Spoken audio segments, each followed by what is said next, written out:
Hello again everyone, welcome back to ptet.chemistry channel. So in this tutorial video, I'll go through this combined science chemistry section. So combined science is for the 14 to 16 years old chemistry students, where the three natural sciences are combined into one subject, and as such is a bit introductory in terms of the contents covered.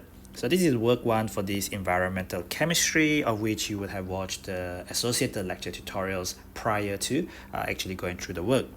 In this first question, water for use at home is treated using carbon and chlorine. We know that the fact that we use chlorine is to kill microorganisms, and the fact that we use carbon is basically to remove the odors and the taste of the water that we are trying to purify.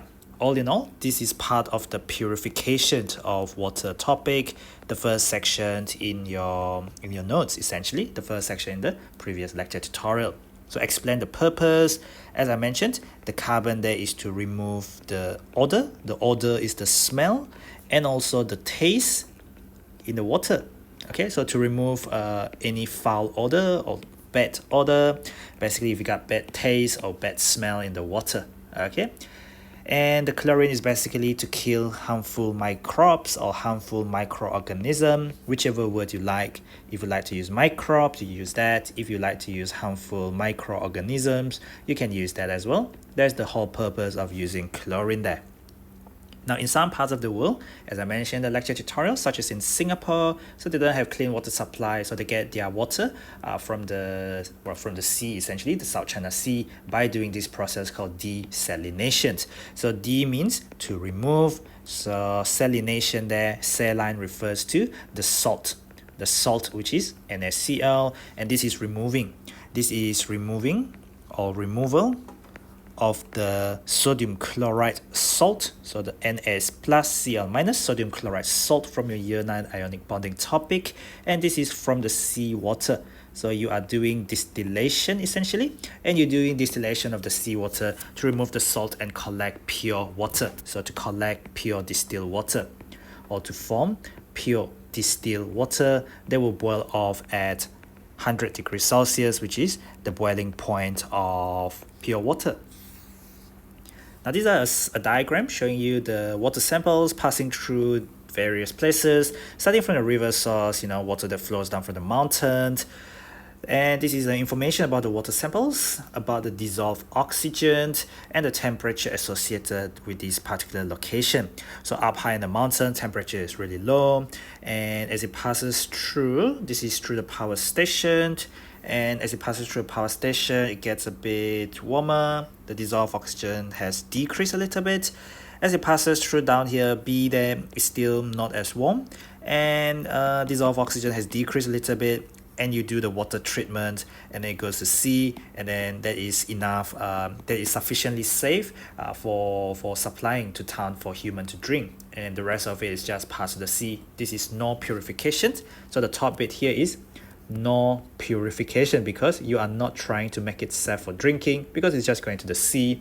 But here, this is purification of water, so it's called water treatment. You're trying to purify the water in order to make it safe for human consumption, to make it safe for human to drink or for human consumption. Obviously, we can't drink seawater. That was why they had desalination in Singapore. But then if you get your water from river source before you join the sea, you don't really need desalination. You need the normal water treatment there. Now describe how the temperature of the river water changes as it flows from the source of the river to the sea. So this is to the sea. So it's not to the water supply. Instead, what we're looking at is from A going to D going to E, because from A going to D and then going to E. So from A going to D and then going to E, that is from the river source to the sea and not to the town for human consumption there.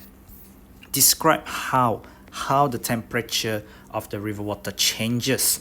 So from point A, from A to B, so from point A to point B, the temperature increases. So you gotta describe this thing, yeah? So the temperature increases from 6 degrees Celsius to 13 degrees Celsius. This is just stating the obvious. And then not from A to B, but from A to D, according to your diagram, you had A going to D there. So from A to D, the temperature increases, and then from D to E, the temperature decreases. So this is just stating the obvious by reading the information in the table. So this is from 13 degrees Celsius to 8 degrees Celsius there. Now in option C, in part C, sample B was taken before and sample C was taken after the river water was treated. This is before water treatment. And what do we have? Complete the table to show how the contents would change when the water is treated. The suspended particles, so these are like the insoluble solid, and you can remove these by filtration. So there are two processes. The first process is sedimentation. You allow it to settle, and then you will filter off the insoluble solid. So these two processes, allowing the solid to settle and then filter them off. So in terms of the change after the water treatment, definitely the thing will decreases, because we are talking about these processes that are involved in water treatment. The living microbes and bacteria, they are removed by chlorination. So you add chlorine, which is Cl2 diatomic, group 7 element with 7 valence electrons, as I mentioned in the lecture tutorial, and also part of your year 9 dot and cross diagram. Atomic structure, chemical bonding, we use it to kill microbes, to kill harmful microorganisms. So those harmful microbes will also decrease after the water treatment. But of course, we are adding chlorine to the water supply. So your water supply after you treat it would have more chlorine. So this one would increase in the amount of chlorine. Just like that, you get the 3 marks there. In this next question, we have a list of gases. So the gas that relights a glowing splint. So a glowing splint is not a burning splint. So not burning. So it is not, it doesn't have the flame. It is not lighted. It simply has the flicker, and it will relight in the presence of oxygen gas. The test for oxygen gas was done a couple of topics ago. Now the gas that produces only water when it is burnt. We know that water is H2O. And how do you get H2O? When hydrogen burns in oxygen, and we balance this equation by having two hydrogen molecule, and that thing can combine with one oxygen to give you 2 H2O, gas, and liquid. This is what happened inside a fuel cell. That was the very last thing we did in the lecture tutorial. A fuel cell uses hydrogen and oxygen as your fuel. It will release heat energy as it is exothermic, and this heat energy gets converted to electrical energy, and that's why you can use fuel cells to power homes, to power engines. So this gas will be hydrogen because it burns in oxygen to produce only water. There are no carbon dioxide, there are no pollutant being produced when hydrogen burns in oxygen. Now next one, a gas that is not present. Not present means absent. It is not present in polluted air. Polluted air. So in a polluted air, you will have lesser oxygen, lesser nitrogen. You will have more carbon dioxide, more carbon monoxide. You will not have hydrogen in a polluted air because hydrogen is so light. It would have escaped anyway. We don't even have hydrogen in our normal clean air, and therefore you will not have it in the polluted air as well. The next thing is about incomplete combustion, when you don't have enough oxygen. So not enough oxygen, therefore you get incomplete combustion, but not during complete combustion. You don't get it during complete combustion, you only get it during incomplete combustion. Has to be carbon monoxide as stated in the syllabus, as stated in your notes. Next one, the gas that is used in light bulb. This one you really haven't learned that much, but you will learn more about it as part of noble gases chemistry when we come to periodic table and its elements. Next question, these are again a list of gases. So use the list to complete the following sentences. You can use them once, more than once, or not at all. These are real exam questions, so you need to be aware of how to do them. Okay. Now the gas that displaces bromine from bromide is actually a reaction with Br2, and a gas that will displace bromine from, potassium bromide K plus Br minus. If you think about the exchange of the valency, it's plus 1, so the valency, the combining power is 1 and 1. So even year 9 combined science students know that we have to exchange the valency. We do crisscross of the valency. That means you have 1 K plus and 1 Br minus. The formula is KBr. So KBr will react with the group 7th element above it. This is the element in the diatomic molecule, and you will get KCl plus Br2. So this will happen, and you will learn more about this in group 7 chemistry as part of periodic table. So we're looking at Cl2 can react with potassium bromide. Cl2 is chlorine gas, chlorine molecule. Now this next one, a diatomic molecule. Diatomic means 2 times atoms, and this is not present in polluted air. So there's more than one answer in this. You could have Cl2, you could have H2, and either you put down chlorine or you could put down hydrogen. That would be correct as well for question part B there. Okay, hang on, let me just move this over there. Now the test for something is that it will relight a glowing splint. Oxygen relights glowing splint. Hydrogen burns with a lighted or burning splint with a pop sound. And these 2 gases which are reacted together to form ammonia. Ammonia is a year 9 concept, a year 9 formula, NH3. Nitrogen is in group 5, so it's got 2 5 electronic configurations. Hydrogen has 1 electrons in the outer shell. The valency refers to how many more electrons do you need to complete the outer shell. So the valency of nitrogen is 3, the valency of hydrogen is 1, and then you do crisscross to exchange the valency, and you know this tells you how many of these atoms do you need. You have only 1 nitrogen, you have hydrogen, hydrogen, hydrogen. This is ammonia molecule. That is the displayed formula. This is the dot and cross hydrogen, dot cross hydrogen, dot cross hydrogen. You still have 2 more electrons in the outer shell of nitrogen, such that now you have 8 electrons in the outer shell. Now you have nitrogen and you have hydrogen as an element, as the diatomic element, and you know about this in the year 9 balancing equation topic. N2H2 giving you NH3.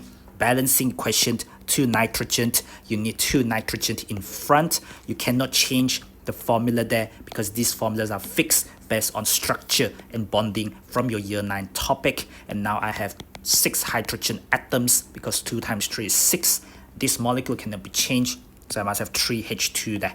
So nitrogen and hydrogen combined to give you ammonia molecule. This next series of multiple choice questions. So which pair of statements about the combustion of a carbohydrate? This is basically your food, your sugar. So when you eat carbohydrates, you feel warm inside your body because your body is combusting carbohydrate. You are doing respiration. So carbohydrate or sugar, and you add that with oxygen, which you are breathing in, and you will get carbon dioxide because this is a combustion, complete combustion, and you get water as well, which you pass out as urine and sweat. This thing is exothermic. It releases heat energy, and that is why your body can function and your body is warm, because when you burn food, the food that you eat, in the body, it's burning the food, burning calories, exothermic. So that is correct.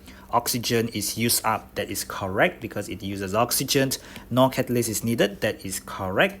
Chemical energy converted to heat energy. That is correct because you burn this and you release chemical energy and it sustains your life as a heat energy.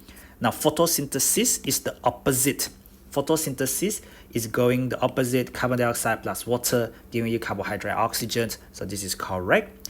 As an endothermic because it's the opposite of combustion. Oxygen is released, yes. Catalyst is needed, not really. You don't need a catalyst. Chemical energy is converted to light energy. Let me see about this. So we know A and B is definitely wrong because they're looking for not correct. Am I making a mistake here? So we know photosynthesis needs sunlight and also chlorophyll. So you need the chlorophyll from the green leaf, and you also need sunlight. And we know that the light energy is converted to chemical energy, because the light energy from the what was I going to say, from the sun is being converted into your chemical energy, which is stored inside your food, and that is what we eat and that is what we burn. So this thing here, chemical energy converted to light energy, has got to be wrong, and that is correct. So D must be the only answer, which is not correct there. Question 5, we have methane, which is a greenhouse gas. So greenhouse gas traps the heat on the Earth's surface, and this results in global warming. So where does the methane come from? Combustion of petrol gives you carbon dioxide, which can cause global warming, which is also a greenhouse gas, but it doesn't release methane. The decay of vegetable matter, as well as from animals, from rearing or from keeping up a large amount of livestock animals, that will result in more greenhouse gas. Photosynthesis uses CO2. We want to plant more trees to try and reduce the CO2 that we have in the atmosphere, to try and overcome air pollution or greenhouse gas or global warming. Volcanic activity will give out sulfur dioxide, which you don't really do as part of your curriculum. So really, decay of vegetable matter give off methane there. On combustion, which fuel never produces pollutants? There's got to be hydrogen. Hydrogen burns in oxygen just to give you water. Part of your fuel cell is that it is a very clean energy because there are no pollutant being produced. Only water gets produced. It is not a pollutant. So it is not carbon dioxide. It is not a greenhouse gas. It doesn't cause global warming. Number 7, vegetable matter is biodegradable. Biodegradable means you can break it down naturally. So which gas is released into the atmosphere when this vegetable matter biodegrades, or we can say decay? So the decay of vegetable matter will release this methane, which is a greenhouse gas, and it can cause global warming, which can bring about rise in earth temperature, which can cause flooding around the world, etc, etc. Okay, that's it really for this work 1 tutorial. Thank you for watching. Don't forget to click the button on the bottom right to subscribe to my channel. Follow me at ptet.chemistry. That's at ptet.chemistry on Facebook, Instagram, Twitter, and Telegram to get connected. I'll see you in the next tutorial video. Thank you again.